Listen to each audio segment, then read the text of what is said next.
পাঠচক্রকে 4-0 গোলে হারিয়ে কলকাতা লিগের সিজন শুরু করলো মোহনবাগান। আজকে ওয়ার্ল্ড কাপের বেস্ট ম্যাচ বলতে পারেন হতে চলেছে, প্রায় ফাইনালের আগেই আর একটা ফাইনাল। আর মোহনবাগানের মেইন টিম নিয়ে আলোচনা শুরু করব ওয়ার্ল্ড কাপ ফাইনাল হয়ে যাওয়ার পর। এর মাঝখানে যদি কোনো ব্রেকিং নিউজ এসে থাকে তাহলে নিশ্চয়ই আপনাদের সঙ্গে শেয়ার করব, না হলে ওয়ার্ল্ড কাপটা মিটে যাওয়ার পরই একদম মোহনবাগান টিম নিয়ে ঢুকবো।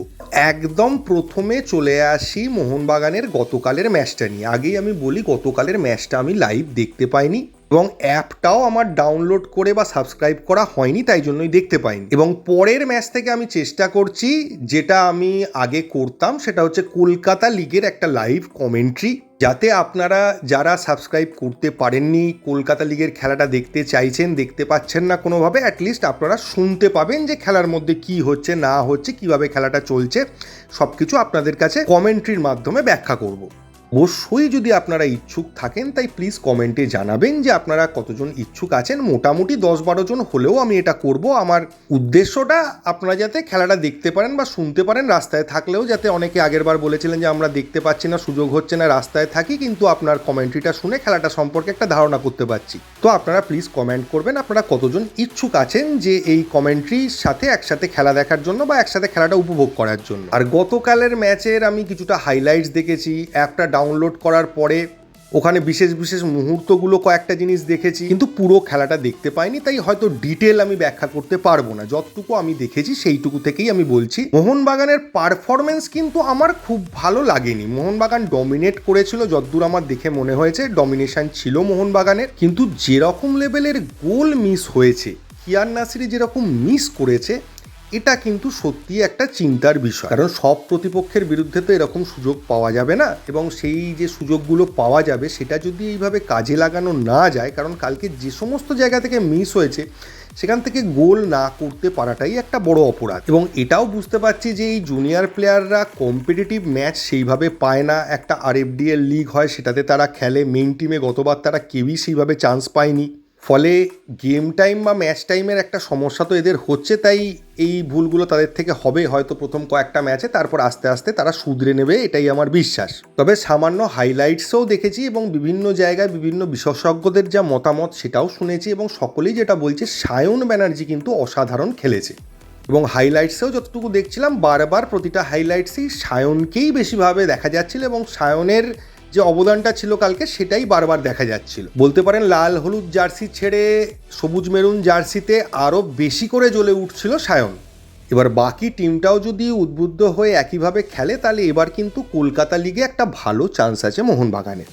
এছাড়া দীপেন্দুরও একটা গোল লাইন সেভ দেখেছি, কিন্তু ও পুরো ম্যাচটা কীরকম খেলেছে সেটা সম্পর্কে আমার কোনো ধারণা নেই। যদিও পরের ম্যাচটা পুরোটা দেখার পরই আমি এটা নিয়ে ফাইনাল মন্তব্য করতে পারবো, তার আগে আমি মন্তব্য করতে যাব না, কারণ শুধুমাত্র হাইলাইটস দেখেছি। আবার বলছি, নেক্সট যদি চলে আসি ওয়ার্ল্ড কাপে আজকের ম্যাচ, এই ম্যাচটা কিন্তু ফাইনালের আগেই একটা ফাইনাল হতে চলেছে। 24 সালের ইউরো সেমিফাইনালে মিট হয়েছিল এই ফ্রান্স এবং স্পেনের, এবং সেখানে স্পেন জিতে যায়। তো স্পেন আত্মবিশ্বাসী আছে, তবে ফ্রান্স যেরকম খেলছে, ফ্রান্সকে হারানো তো সহজ হবে না এবং স্পেনকে হারানোও সহজ হবে না।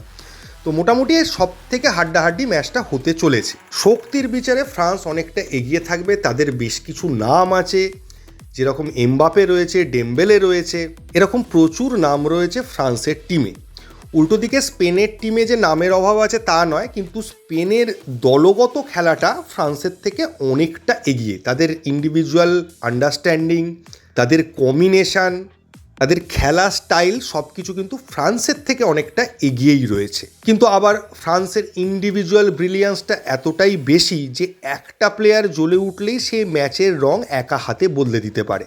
ফ্রান্স ও স্পেনের দুজনের কিছু দুর্বলতা রয়েছে। যেমন ফ্রান্সের ক্ষেত্রে একটা দুর্বলতা আমি অন্তত খেয়াল করেছি, যে ফ্রান্সকে যদি আপনি লাস্টের দিকে, মানে কম সময় বাকি থাকতে এক গোলে পিছিয়ে দেন, তাহলে ফ্রান্সের কাছে ফিরে আসাটা চাপ হতে পারে। কারণ ফ্রান্স একটা গোল খাওয়ার পর তাদের খেলার কোয়ালিটি এবং খেলার ধরনটা পুরোপুরি চেঞ্জ হয়ে যায়। তারা ছিঁড়ে খাওয়ার জন্য অল আউট অ্যাটাক করতে শুরু করে, এবং সেটা পৃথিবীর যে কোনো ডিফেন্সকে ভেঙে দিয়ে একটা গোল তুলে নিতে পারে। তো ফ্রান্সকে সেই যে ভয়ঙ্কর খেলা, সেই খেলার সুযোগটা যদি না দেওয়া যায়, মানে খেলার শেষের দিকে যদি গোল করা হয়, 90 মিনিটের আশেপাশে বা 80 মিনিটের পর গোল করা হয়, তাহলে সেক্ষেত্রে ফ্রান্সকে আটকানোর একটা চান্স থাকে। উল্টো দিকে স্পেনের প্রবলেম হচ্ছে গোল খেয়ে যাওয়া। স্পেন যদি একটা বা দুটো গোল কোনো কারণে খেয়ে যায় তাহলে স্পেনের কাছে ফিরে আসাটা কিন্তু একটু কঠিন হয়ে যায়। যদিও স্পেন এরমভাবেই খেলে যাতে স্পেনের বিরুদ্ধে আপনার কাছে গোল করাটা খুবই প্রবলেমের হয় এবং ওদের ডিফেন্স যথেষ্ট ভালো। একটা গোল খাওয়া পর্যন্ত স্পেন নর্মাল খেলে, কিন্তু কোনো কারণে যদি দুটো গোল খেয়ে যায় তখন স্পেনের খেলার মধ্যে একটা আন্ডারস্ট্যান্ডিংয়ের অভাব, একটা ছন্নছাড়া বা একটা টেনশান দেখা যায়। টেনশান নিয়ে যখন তারা খেলে তখন তারা তাদের প্রপার খেলাটা খেলতে পারে না। স্পেন যদি ফ্রান্সকে 80 মিনিট পর্যন্ত আটকে রেখে একটা গোল করে তাহলে স্পেনের চান্স বেশি।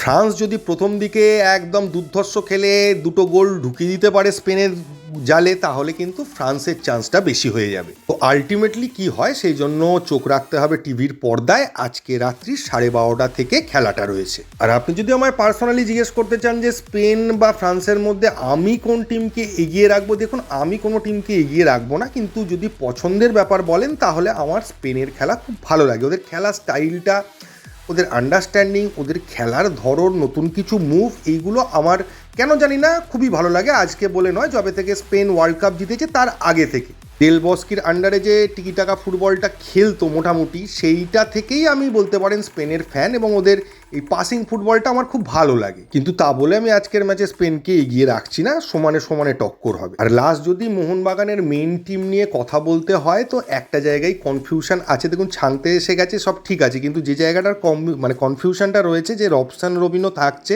নাকি তার জায়গায় নতুন বিদেশি আসছে। অনেক জায়গা থেকেই বলা হচ্ছে যে রবসান রবিনোকে 7th ফরেনার হিসেবে রেজিস্টার করা হবে, কিন্তু আমার ব্যক্তিগত ধারণা যেটা সেটা হচ্ছে যে রবসান রবিনোর চুক্তিতে কিন্তু জেনারেলি গেম টাইম থাকার কথা। আপনি একটা প্লেয়ারকে নিয়ে এসে বসিয়ে রাখলেন, তারপরে যদি প্লেয়ারটা ছেড়ে চলে যেতে চায় তখন আপনি তাকে কোনো পেনাল্টিও দেবেন না বা কিছুই, তার কোনো কম্পেনসেশন তাকে দেবেন না, তাকে আপনি ফোর্সফুলি বলতে পারেন টিম থেকে বার করবেন বাধ্য হয়ে বসিয়ে রেখে রেখে, এটাও তো কেউ করতে পারে। তো সেই জন্য গেম টাইমের একটা ক্লজ জেনারেলি সব প্লেয়ারদের কন্ট্রাক্টেই থাকে। তো সেই জায়গাটা মোহনবাগান কীভাবে ম্যানেজ করবে যদি 7th ফরেনার আসে, এটা নিয়ে অবশ্যই একটা প্রশ্নচিহ্ন কিন্তু রয়েছে। আর আমার ব্যক্তিগত ধারণা মিগুয়েল রবসান জুটিটা যেহেতু একসময় হিট ছিল, একবার অন্তত ট্রাই করে মোহনবাগান দেখবে যে মিগুয়েল রবসান জুটিটা কীরকমভাবে খেলে বা পুরনো ফর্মের মতো ক্লিক করতে পারে কিনা। এখন সেটা ডুরান্ড কাপেও দেখতে পারে, কারণ 31শে আগস্ট পর্যন্ত ট্রান্সফার উইন্ডো খোলা রয়েছে। তো আশা করা যায় ডুরান্ড কাপের শুরু থেকেই মোটামুটি আমরা এই বিষয়ে একটা আপডেট পেয়ে যাব যে কি হতে চলেছে। তো এর বেশি কিছু বলার নেই এই ভিডিওতে, এইটুকুই। থ্যাংক ইউ, ধন্যবাদ এবং জয় মোহনবাগান।